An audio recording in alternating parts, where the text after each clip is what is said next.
kasus antara Ripple dan SEC masih belum selesai, meskipun SEC baru saja menarik gugatan mereka terhadap Coinbase. Jadi, kenapa kasus Ripple ini begitu lama? Menurut reporter Fox Business Eleanor Terrett, jawabannya sederhana tapi rumit, prosedural yang kompleks. Oke, mari kita bahas lebih dalam.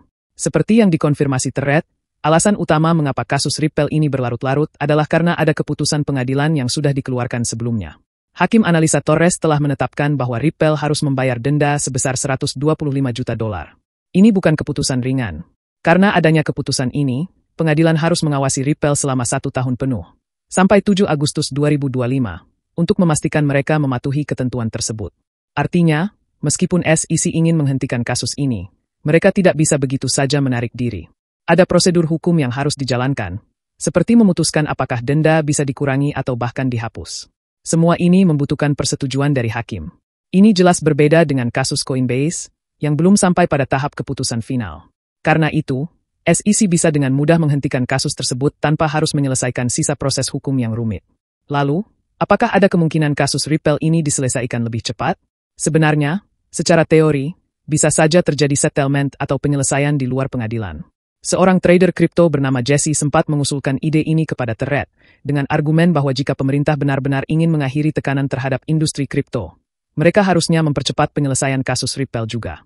Namun, Terrett menegaskan bahwa meskipun settlement memungkinkan, prosesnya tetap sulit. Mengapa?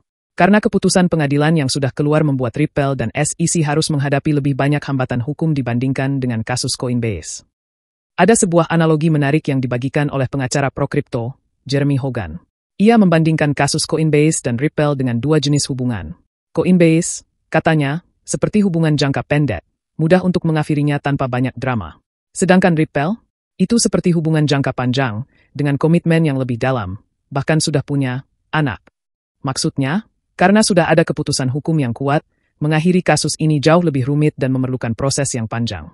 Jadi, kapan semua ini akan selesai? Hogan memperkirakan kasus ini bisa berakhir antara April hingga Mei tahun ini. Tapi, ia juga mengingatkan bahwa bisa saja ada kejutan yang memperpanjang timeline tersebut. Sementara itu, patut dicatat bahwa di bawah kepemimpinan baru, SEC mulai menunjukkan sikap yang lebih lunak terhadap industri kripto. Misalnya, mereka baru saja membekukan kasus terhadap Binance dan bahkan menarik banding yang berkaitan dengan protokol DeFi.